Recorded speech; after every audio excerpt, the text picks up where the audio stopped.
అందరికీ నమస్కారం. Telangana film development corporation చైర్మన్గా ఈరోజు నేను ఛార్జ్ తీసుకోవడం, ఈ అవకాశం ఇచ్చిన ముఖ్యమంత్రి శ్రీ రేవంత్ రెడ్డి గారికి, అలాగే ఫిలిం మినిస్టర్ కోమటిరెడ్డి వెంకటరెడ్డి గారికి, వారిద్దరి నమ్మకం ఈ ఎఫ్డిసి ఇటు ఫిలిం ఇండస్ట్రీకి, ఇటు తెలంగాణకి, ఇటు గవర్నమెంట్కి మధ్యలో డెవలప్ చేయాల్సిన అవసరం ఎంతైనా ఉంది. ఎందుకంటే ఒకప్పుడు ఎఫ్డిసి అంటే సినిమా ఇండస్ట్రీకి అన్ని రకాలుగా సినిమా ఇండస్ట్రీలో ఇన్వాల్వ్ అయి ఉండేది. సో మళ్ళీ ఆ పూర్వ వైభవం ఎఫ్డిసికి తీసుకురావాలనేది సీఎం రేవంత్ రెడ్డి గారి ఆలోచన. సో దాని గురించి నన్ను ఎఫ్డిసి చైర్మన్గా నియమిస్తున్నానని చెప్పారు. సో 100% సీఎం రేవంత్ రెడ్డి గారి విజన్కి ఈ ఫిలిం ఇండస్ట్రీని గవర్నమెంట్ మధ్యలో తెలంగాణలో ఫిలిం ఇండస్ట్రీని ఇంకా గ్రోత్ చేయాలి.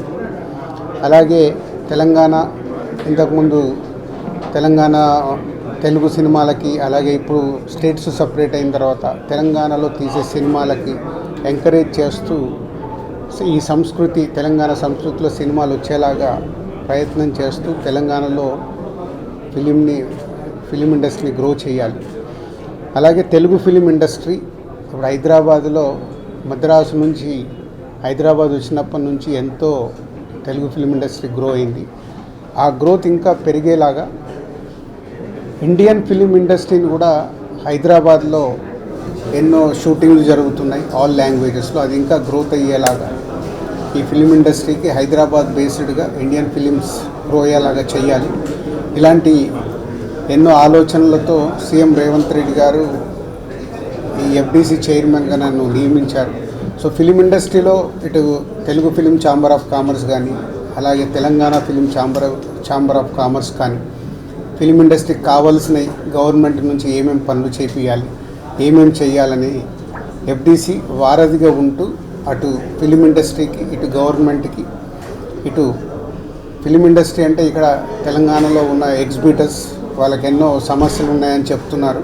సో గవర్నమెంట్తో మాట్లాడేవి సాల్వ్ చేయాలి. అలాగే ప్రొడ్యూసర్స్ ఎప్పుడు హైదరాబాద్లో షూటింగ్ జరుగుతున్నప్పుడు మాకు సింగిల్ విండో షూటింగ్లు జరిగేలాగా ఇమ్మీడియట్లీ పర్మిషన్స్ వచ్చేలాగా ఎప్పుడు మాకు ఛాంబర్లో డిస్కషన్ జరుగుతాయి. ఈ ఆల్రెడీ వాళ్ళు అడిగిన ఈ పాయింట్స్ అన్నీ ఇమ్మీడియట్గా గవర్నమెంట్ దృష్టికి తీసుకెళ్ళి అన్నిటినీ స్మూత్ చేసి అందరికీ ఈ ఎఫ్డిసి అటు ఫిలిం ఇండస్ట్రీకి, ఇటు గవర్నమెంట్ మధ్యలో తెలంగాణలో గ్రో చేయడానికి ప్రయత్నం చేస్తాం.